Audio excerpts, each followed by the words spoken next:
Mutiara Hikmah Official, menyingkap hikmah di balik sunnah.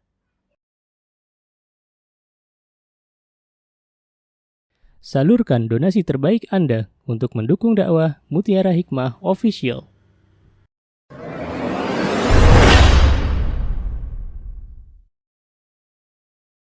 Baik, akhwati fillah rahimani wa rahimakunallah. Nasta'inu billah, kita hari ini memasuki hadis ke-22.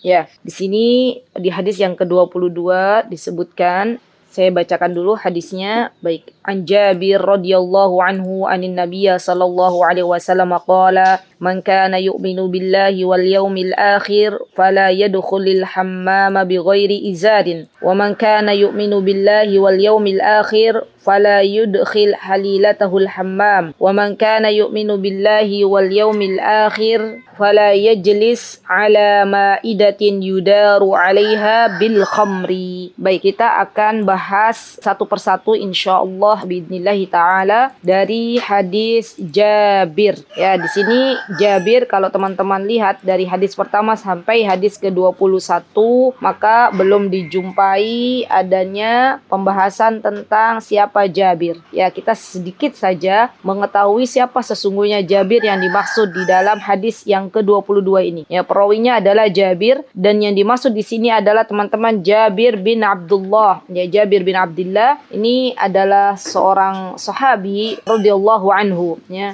Dan beliau, subhanallah, beliau Jabir dan ayahnya juga semuanya adalah sahabat Nabi kita Muhammad SAW. Jadi Jabir punya ayah Abdullah, beliau juga dua-duanya subhanallah sahabat Nabi. Dan dua-duanya teman-teman subhanallah, anak dan bapak semuanya ikut dalam Bai'atul Aqabah yang kedua. Subhanallah, Bai'atul Aqabah yang kedua diikuti oleh anak dan ayah, ya subhanallah. Dan Jabir teman-teman, waktu adanya peperangan Badar di tahun kedua Hijriah, beliau tidak ikut perang Badar dan Uhud karena waktu itu ayahnya melarangnya. Ya, melarangnya agar Jabir bisa menjaga saudari-saudari kandungnya yang jumlahnya 9. Ya. Dan kenapa ayahnya melarang Jabir waktu itu teman-teman tidak ikut dalam peperangan Badar dan Uhud? Karena memang usianya Jabir juga belum cukup untuk ikut perang. Jadi karena belum cukup untuk ikut perang, juga saudari-saudarinya banyak gitu ya, maka ayahnya memerintahkan untuk Jabir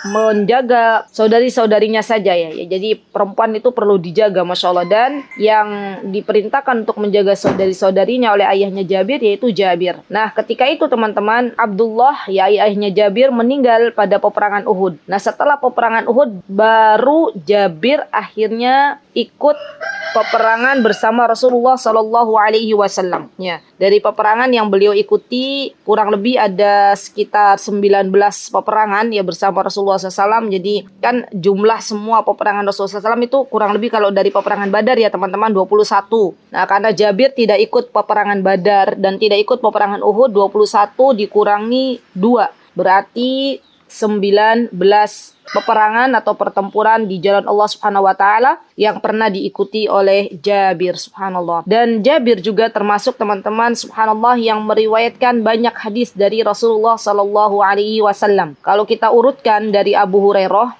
karena kita tahu yang paling terbanyak masih menempati posisi Abu Hurairah, ya subhanallah, 5.635 hadis. Kemudian baru setelah itu Ibnu Umar, kalau kita urutkan ya. Kemudian Anas bin Malik, baru Ibunda Aisyah radhiyallahu anha, Abdullah bin Abbas. Nah, yang keenam ini Jabir, subhanallah ya.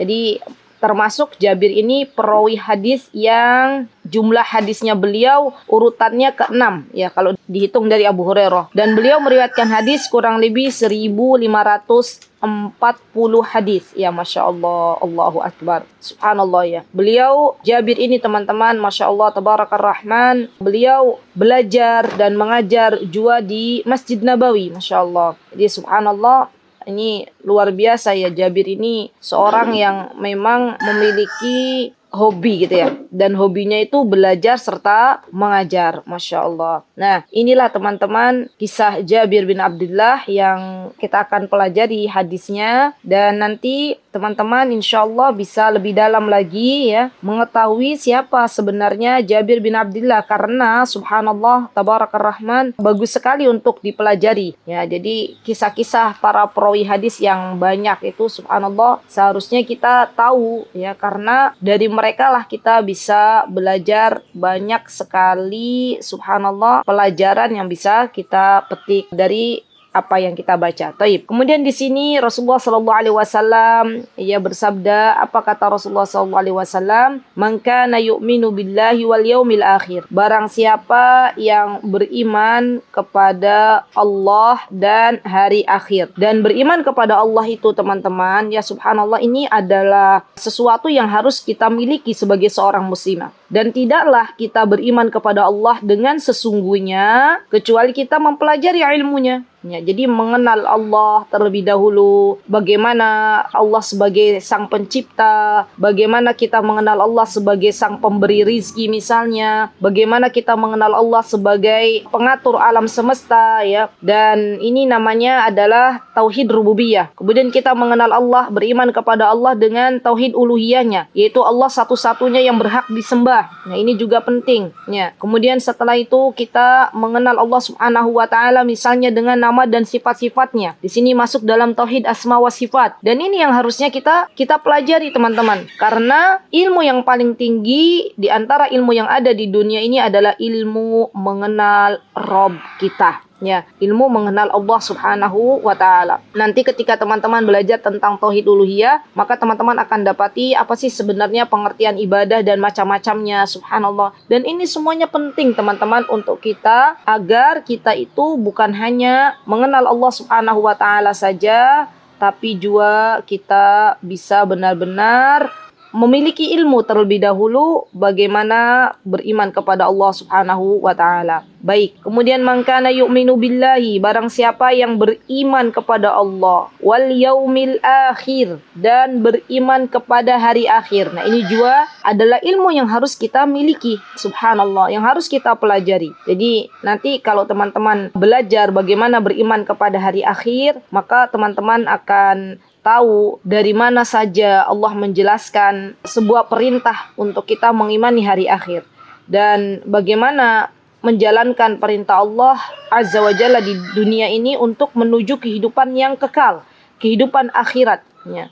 Kemudian nanti kita pun termasuk dari beriman kepada hari akhir, teman-teman, mempelajari ada apa di balik alam barzakh ya. Di sana ada yang namanya fitnah kubur, pertanyaan-pertanyaan kubur. Di sana ada yang namanya nikmat dan adab kubur. Di sana nanti ya setelah kita berada di alam barzakh kemudian dibangkitkan pada hari kiamat.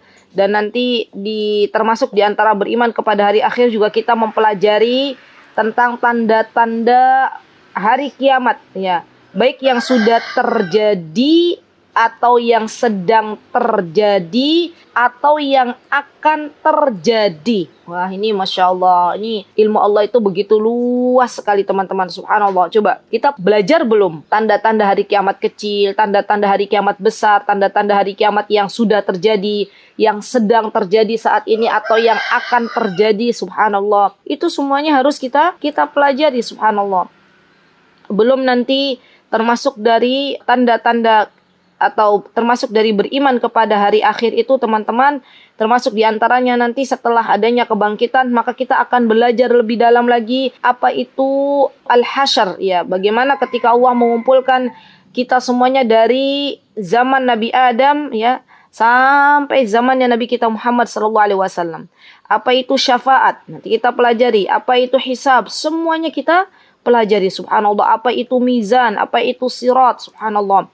Dan ini membutuhkan ilmu teman-teman, sekali lagi. Jadi jangan sampai nih, ya ini nasihat untuk diri saya dan teman-teman, kita lebih pintar, lebih tahu tentang ilmu dunia, lebih memahami ilmu dunia, kita belajar ilmu dunia bertahun-tahun lamanya, tapi kita tidak punya prioritas untuk belajar ilmu agama, termasuk dalam beriman kepada hari akhir. Ya, padahal kita yakin dan kita tahu bahwa kehidupan akhirat itu lebih lama daripada kehidupan dunia. Subhanallah.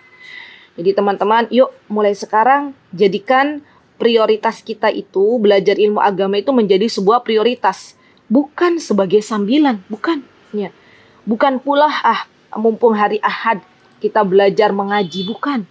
Karena belajar ilmu agama itu hukumnya wajib. Besok Allah akan bertanya kepada kita masing-masing. Ya, sudahkah engkau mempelajari tentang bagaimana mengenal Allah? Sudahkah engkau mempelajari bagaimana mengenal Rasulullah? Sudahkah engkau pelajari bagaimana mengenal hari akhir ya? Bagaimana mengenal utusan-utusan Allah? Semuanya Allah tanya. Ya subhanallah. Dan apa yang akan kita kelak jawab di hadapan Allah Subhanahu wa taala? Semoga Allah Subhanahu wa taala memberikan kepada kita kemudahan, kesempatan, kesehatan, keistiqomahan untuk terus belajar ilmu agama, karena sejatinya itulah yang bisa memudahkan jalan kita menuju surganya Allah Subhanahu wa taala. Baik, kemudian di sini apa kata Rasulullah SAW? Barang siapa yang beriman kepada Allah dan hari akhir. Kita sudah jelaskan sedikit tentang apa itu beriman kepada Allah, apa itu beriman kepada hari akhir. Maka kalau kita sudah mengaku diri kita beriman kepada Allah dan hari akhir, fala yadkhulil hammam bighairi izarin. Maka janganlah kita teman-teman memasuki al-hammam. Al-hammam itu maksudnya adalah pemandian umum, ya, pemandian umum tanpa busana. Jadi ini yang kita tidak diperbolehkan. Contoh misalnya ada tempat pemandian umum itu biasanya misalnya tempat renang gitu ya kalau kita ya di Indonesia, atau misalnya tempat sauna. Tempat sauna gitu kan biasanya kan ada tuh bareng-bareng. Nah, ini syaratnya teman-teman, kalau kita misalnya bercampur di pemandian umum maka kita pakai baju ya, pakai baju. Jangan sampai kita tanpa busana. Ya, itu tidak boleh. Atau misalnya kalau di daerah-daerah ada pemandian ini ya, pemandian belerang atau pemandian air panas, itu kan biasanya ada tempat pemandiannya ya. Nah, lebih bagus lagi kalau misalnya tempat pemandian umum itu ada dibuat satu kamar gitu loh. Sehingga ketika kita memang pengen melepas, mohon maaf ya, pakaian kita, maka kita pun tidak terlihat ya aurat kita oleh sesama wanita atau sesama laki-laki yang bukan mahram kita ya. Jadi ini penting juga untuk kita perhatikan ketika kita semuanya akan pergi ke pemandian umum, dan hendaklah kita memakai busana ya, jangan sampai kita tidak memakai busana. Baik, kemudian mangkana yu'minu billahi wal yaumil akhir. Apa kata Rasulullah SAW? Barang siapa yang dia beriman kepada Allah dan beriman kepada hari akhir, maka hendaklah fala yudkhil halilatahul hammam. Hendaklah para kaum laki-laki tidak memasukkan istrinya ke pemandian umum. Ya, para bapak-bapak juga tidak boleh kalau misalnya dia menyuruh istrinya masuk ke pemandian umum tanpa busana. Ya, jadi boleh mengizinkan para istri, para anak-anak perempuannya untuk misalnya berenang di kolam renang umum, tapi tetap dengan busana. Dan kalau bisa lagi teman-teman, kalau saat ini alhamdulillah ya, kita bersyukur nih kepada Allah Subhanahu wa taala yang telah memudahkan para pemilik kolam renang umum itu sudah memisahkan tempat untuk laki-laki sendiri, untuk perempuan sendiri. Ya, Masya Allah. Dan ini lebih baik. Ya, jadi kalau teman-teman sekiranya membutuhkan renang ya, maka carilah tempat kolam renang itu yang sudah dipisah tempatnya ya, laki-laki sendiri, perempuan sendiri. Dan bersyukurlah teman-teman yang saat ini diberikan oleh Allah Subhanahu wa taala rizki memiliki kolam renang pribadi di rumahnya masing-masing ya, Masya Allah. Dan ini harus kita syukuri, karena banyak orang-orang pengen renang nggak punya kolam renang, akhirnya apa? Renang di kolam renang umum ya, subhanallah. Dan diperhatikan ya kalau misalnya memang harus kita mandi di pemandian umum ya. Baik.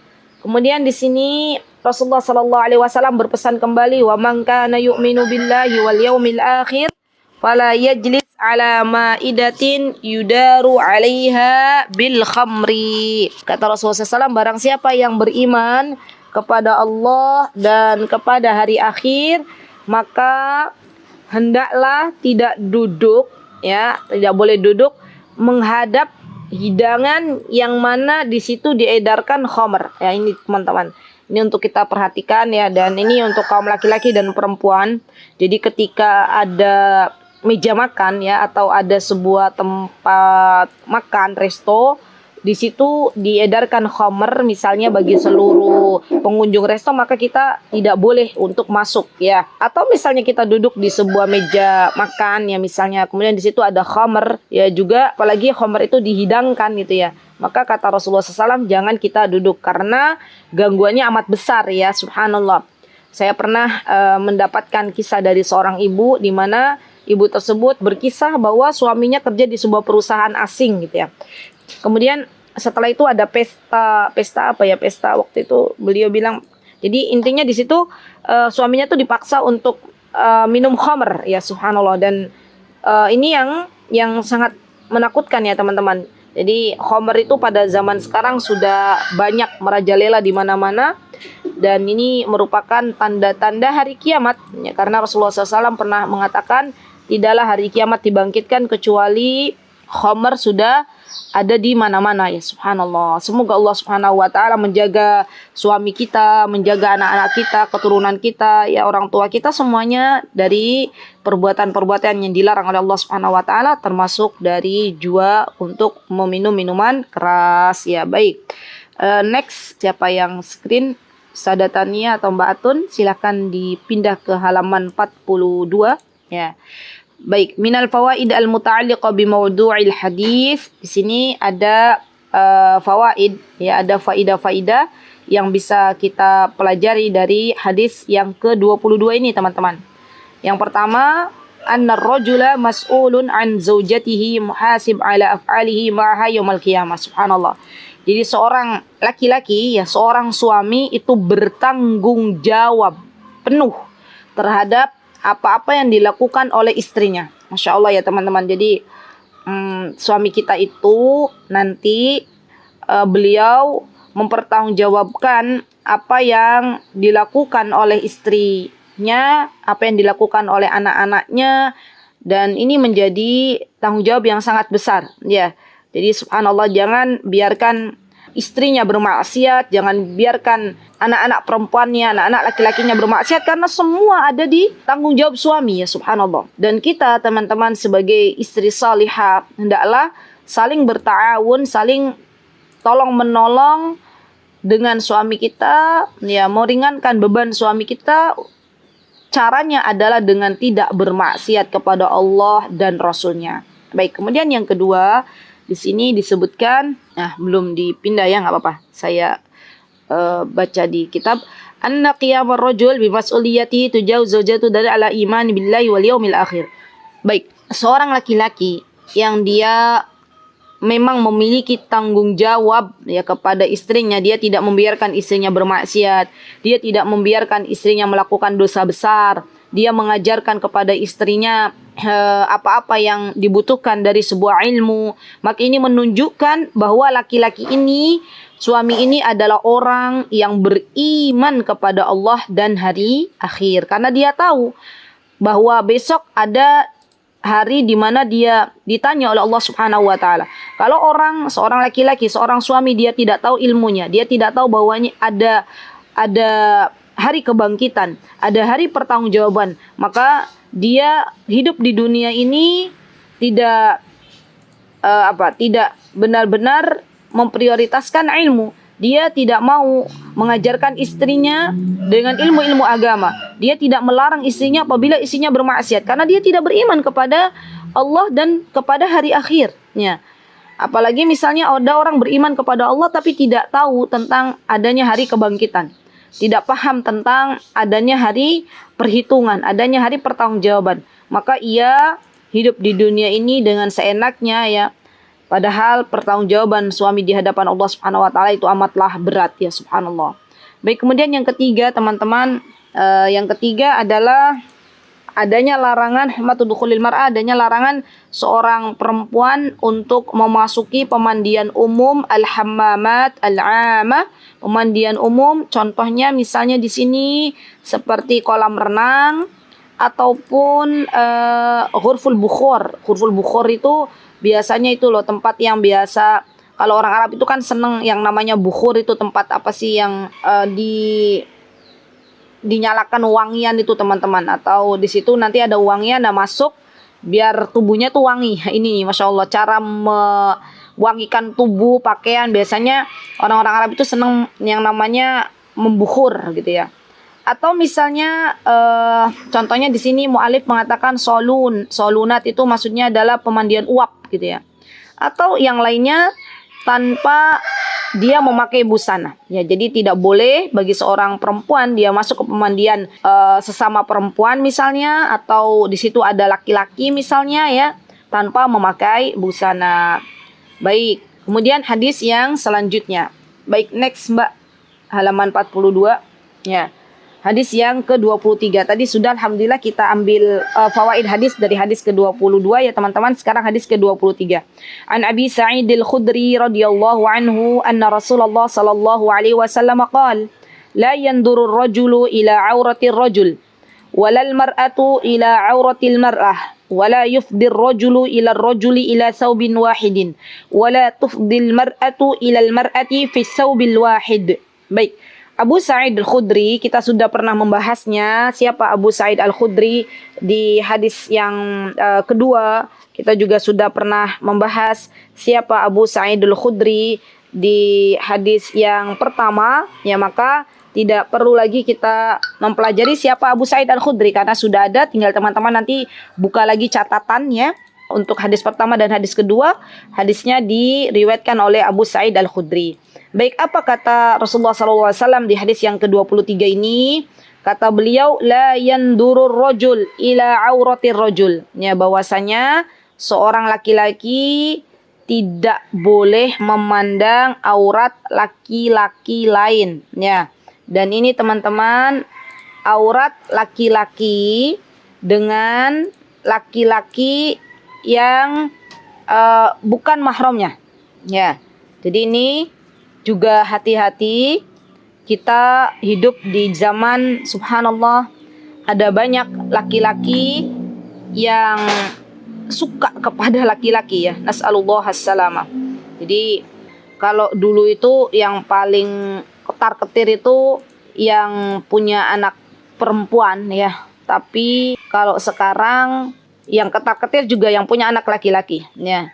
Nah, aurat itu sendiri teman-teman adalah sesuatu yang tidak boleh dilihat oleh orang lain. Kan di sini dikatakan ila auratir rajul ya. Maka kepada auratnya laki-laki lain, dan aurat artinya adalah sesuatu yang tidak boleh dilihat orang lain. Artinya berarti aurat itu sesuatu yang memang harus ditutupi ya. Dan auratnya sesama laki-laki baik dengan orang-orang lain di luar rumah ya, ataupun dengan yang di dalam rumah ya, maka ulama sepakat ya bahwa auratnya laki-laki sesama laki-laki itu adalah di antara pusar sampai lutut, yaitu adalah aurat. Berarti kalau antara pusar sampai lutut yang jadi pertanyaan untuk kita semuanya tahu, berarti lutut itu termasuk aurat bukan? Kan antara pusar sampai lutut ya. Nah, maka di sini para ulama berbeda pendapat ya. Dan pendapat yang terkuat adalah mengatakan bahwa ar-rukbatu, lutut itu termasuk aurat ya, wallahu taala alam. Jadi ini yang tapi ada juga yang mengatakan bahwa lutut juga bukan termasuk aurat. Jadi yang termasuk aurat adalah antara lutut sampai pusar saja ya. Nah, ini teman-teman yang harus kita perhatikan, karena jangan sampai subhanallah para ibu-ibu ya yang sudah punya anak-anak yang balik, anak-anak laki-laki yang sudah balik, ternyata dia memakaikan celana pendek yang di atas pusar, yaitu auratnya kelihatan ya. Dan dosa bagi ibu-ibu yang memang benar-benar dia tahu hukumnya aurat laki-laki sesama laki-laki, tetapi ternyata subhanallah dia membelikan celananya sengaja untuk anak laki-laki yang sudah baliknya yang di atas lutut ya. Misalnya nih, contoh ibu-ibu misalnya punya anak pemain bola misalnya, contoh ya. Dan dia sudah besar, misalnya sudah SMP. Nah, tolong ini harus diperhatikan juga ya. Untuk baju bolanya itu jangan sampai di atas lutut ya, karena itu termasuk dari aurah ya. Dan ini yang telah dijelaskan oleh Rasulullah SAW, la yandur rajul ila auratil rajul walal mar'atu ila auratil mar'ah ya. Jadi ini teman-teman yang harus diperhatikan, karena kalau kita seorang ibu tidak memberikan fasilitas baju yang memadai, yang itu bisa menutup aurat anak laki-laki kita, maka kita pun berdosa. Baik. Kemudian di sini dikatakan bahwa di sini walal mar'atu ila auratil mar'ah ya. Dan di sini kita pun tidak boleh ya melihat auratnya sesama perempuan ya. Seorang wanita tidak boleh memandang aurat wanita lainnya ya. Nah, ini juga pembahasan yang perlu kita bahas teman-teman dalam hal ini ya, karena ini adalah sebuah ilmu. Sebenarnya apa sih batasan aurat wanita di depan wanita lain ya, di depan perempuan lain ya. Maka para ulama mengatakan bahwa tidak diperbolehkan bagi seorang wanita ya untuk menampakkan auratnya di hadapan laki-laki yang bukan mahram ya. Ini yang paling penting ini ya teman-teman. Ataupun ada hukum-hukumnya tertentu ketika akan membuka misalnya aurat di hadapan wanita lain yang dia itu misalnya wanita yang ada di depan kita. Nah, sebagaimana Syekh Albani rahimahullah, beliau mengatakan perempuan muslimah di hadapan sesama perempuan muslimah lainnya, maka perempuan, kata beliau nih, kata Syekh Albani, adalah aurat kecuali bagian tubuhnya yang biasa diberi perhiasan. Nah, ini nih batasannya ya teman-teman, biar kita itu mudah. Jadi kita misalnya sesama perempuan, tapi yang muslim ya teman-teman, ingat, yang muslimah. Karena nanti beda lagi auratnya wanita muslimah dengan yang non-muslim. Yang non-muslimah itu beda lagi. Jadi auratnya kita sesama muslimah ya, ataupun seorang muslimah dengan mahramnya, ini adalah aurat yang boleh dilihat adalah sesuatu yang biasa diberikan hiasan. Ya, contoh misalnya bagian leher itu kan biasa dikasih kalung gitu ya, maka ini boleh terlihat. Atau misalnya bagian telinga biasa dipakai anting gitu, berarti bagian kepala boleh terlihat. Nah, atau misalnya lengan itu kan biasanya ada diberikan gelang gitu ya, maka ini pun bisa atau boleh terlihat dari perempuan dengan perempuan lainnya, ataupun perempuan dengan yang mahramnya ya. Nanti teman-teman bisa lihat kembali batasan aurat ini ya. Banyak sekali para ulama membahas tentang aurat wanita muslimah dengan wanita sesama muslimah ya. Baik. Kemudian yang akan kita ketahui, karena kemarin saya ketika di Masjid Al-Hidayah Purwosari itu saya keingat ada seorang wanita mu'alaf, dia bertanya bahwa batasan aurat dengan wanita muslimah yang bukan muslimah itu apa gitu ya, yang non muslimah, karena subhanallah keluarga besar beliau juga masih non muslim ya. Maka saya katakan di sini ya, semoga mbaknya ikut dalam kajian ini ya, apa batasan seorang wanita muslimah ya dengan aurat dengan wanita non muslim ya. Nah, subhanallah, ada dua pendapat dalam hal ini teman-teman. Dikatakan bahwa wanita muslimah itu tidak boleh menampakkan aurat di hadapan wanita non muslimah. Yang kedua adalah mengatakan bahwa wanita muslimah itu boleh menampakkan aurat di depan wanita non muslimah ya, yang mana menampakkan auratnya yang biasa ditampakkan di hadapan sesama muslimah ya. Jadi ini dua pendapat ya. Dan dulu pada zaman Rasulullah SAW ada para wanita Yahudi ya pernah masuk ke rumah istri Rasulullah SAW untuk satu keperluan ya. Dan ini yang memegang pendapat yang kedua ya. Namun tidak ada riwayat yang menerangkan bahwa istri Nabi menutup aurat mereka dari pandangan wanita-wanita kafir tersebut ya. Padahal kita tahu bahwa wanita yang paling bertakwa adalah para istri Nabi kita Muhammad sallallahu alaihi wasallam ya. Dan subhanallah teman-teman, ada juga yang mengatakan bahwa wanita muslimah ini dia harus menutup aurat ya di depan wanita non muslimah, ya.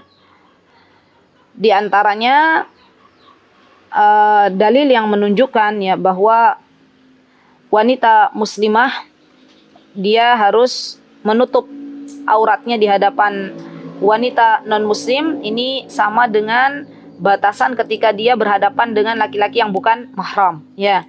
Tapi pendapat terkuat karena ada dua pendapat di sini, maka pendapat terkuat dirajihkan oleh Syekh Ibnu Baz rahimahullahu taala. Kata beliau bahwa batasan wanita muslimah dengan wanita non muslim, ya, adalah batasan yang wanita muslimah tersebut juga menampakkan kepada wanita muslimah, ya. Jadi sama saja, tidak ada pembedanya. Ini yang difatwakan oleh Syekh bin Baz rahimahullahu taala. Wallahu taala a'lam. Baik. Nah, kemudian teman-teman, di sini disebutkan oleh Rasulullah SAW, wala yufdir rajul ila rajuli fi thawbin wahid, ya, wala tufdil mar'atu ila mar'ati fi thawbil wahid. Nah, ini juga penting nih teman-teman. Di zaman sekarang itu subhanallah ada banyak laki-laki yang sesama laki-laki gitu ya, dia tidur bareng dalam satu selimut, padahal itu nggak boleh, ya, nggak boleh. Ada larangan dari Rasulullah SAW, ya, tidak boleh yang namanya laki-laki itu tidur dalam satu selimut. Tidak boleh juga yang namanya perempuan, ya, sesama perempuan walaupun sesama perempuan. Dan ini juga hati-hati ketika teman-teman misalnya ada pondok pesantren, ya, punya pondok pesantren, di situ ada anak-anak perempuan semua, misalnya pondok pesantrennya khusus bagi perempuan, maka perhatikan ini, harus ada aturan. Tidak boleh yang namanya sesama perempuan tidur di kasur bareng gitu ya. Karena dulu waktu saya pernah mondok itu pernah ada kejadian jadi heboh ya, ini memang gangguannya anak pondok. Jadi kita itu asrama di bawah, kelas di atas. Pada waktu itu kita sudah mulai diganggu nih sama saudara kita sesama bukan sesama manusia tapi jin. Dia itu ribut di atas ya. Nah, kita yang anak-anak santri itu pada ketakutan. Dan ada beberapa teman atau kawan yang nggak bisa tidur sendirian di ranjang. Dia tidur bersama kawannya yang lain. Ya, padahal itu nggak boleh teman-teman. Ya. Jadi tetap yang punya pondok pesantren, terutama yang punya pondok pesantren perempuan, tetap harus memberikan aturan yang jelas. Tidak boleh yang namanya perempuan tuh tidur bareng satu ranjang dengan perempuan. Apalagi sampai satu selimut. Ya. Karena teman-teman subhanallah, yang namanya lesbi, yang namanya perempuan suka sama perempuan, ini terjadi di mana-mana. Ya. Begitu pula laki-laki dengan laki-laki. Nggak boleh satu selimut, ya, nggak boleh satu kasur. Ya, kecuali misalnya laki-laki dan perempuan suami istri misalnya, ya. Itu baru boleh. Baik, alhamdulillah kita sudah belajar hadis yang ke-23 dan kita akan mengambil faidah-faidah dari hadis yang ke-23 ini. Yang pertama adalah adanya larangan seorang perempuan melihat ke auratnya perempuan, ya. Kemudian yang kedua adalah adanya larangan untuk seorang perempuan dia menyentuh, ya, perempuan lain atau dia tidur bersamanya atau dalam satu selimut. Ya, ini nggak boleh. Kemudian yang ketiga adalah menjauhi tempat-tempat yang di situ ada fitnah, ya. Ada fitan, ada banyak fitnah, terutama ini untuk kaum laki-laki, terutama ketika di situ banyaknya perempuan yang membuka aurat, ya, maka tidak diperbolehkan untuk menuju ke tempat tersebut, ya, karena akan ada fitnah syahwat di sana, ya. Kemudian yang keempat, kita hendaklah menutup aurat kita dari pandangan manusia, ya. Jadi aurat itu artinya tadi kan sesuatu yang harus kita tutupi. Kemudian yang kelima, hendaklah kita memiliki sifat ghaddul basar, ya, menundukkan pandangan, subhanallah, dan ini merupakan sifat yang Allah Subhanahu wa taala perintahkan di dalam Al-Qur'an, ya akhwat. Dan kita sudah hilang dari kita zaman sekarang, ya, untuk menundukkan pandangan kita masing-masing, ya. Karena subhanallah yang namanya maksiat itu biasanya berawal dari sebuah pandangan, ya, subhanallah. Kemudian yang keenam, antu amilul mar'ah, menggauli perempuan atau hendaklah bergaul sama perempuan itu tetap dengan adab-adab Islam, ya. Jadi bukan hanya kita bergaul saja tapi harus tahu adab-adabnya. Kemudian yang ketujuh, adanya larangan perempuan, ya, dia masuk ke pemandian umum, ya. Dan itu umum, pemandian umum baik itu yang uap ataupun yang lainnya, tanpa adanya busana yang ia kenakan, ya, sampai akhirnya sesama perempuan bisa melihat aurat sesama perempuannya. Ini tidak diperbolehkan, ya. Taib. Kemudian yang kedelapan, tidak diperbolehkan sesama perempuan untuk memegang aurat sesama perempuan. Nah, ini juga tidak boleh ya teman-teman, dan ini hati-hati ya, karena la haula wala quwata illa billah, sudah banyak kejadian ya yang namanya perempuan tuh suka perempuan, dan ini penyakit ya, berarti sudah keluar dari fitrahnya. Karena perempuan itu sukanya sama laki-laki, laki-laki itu sukanya sama perempuan. Kalau ada laki-laki suka sama laki-laki, berarti itu sudah di luar dari fitrah sebagai dia kaum laki-laki. Kalau ada perempuan suka sama perempuan, berarti ini sudah di luar fitrah ya, perempuan mencintai perempuan, padahal perempuan fitrahnya suka dengan laki-laki. Wallahu taala a'lam. Mutiara Hikmah Official, menyingkap hikmah di balik sunnah.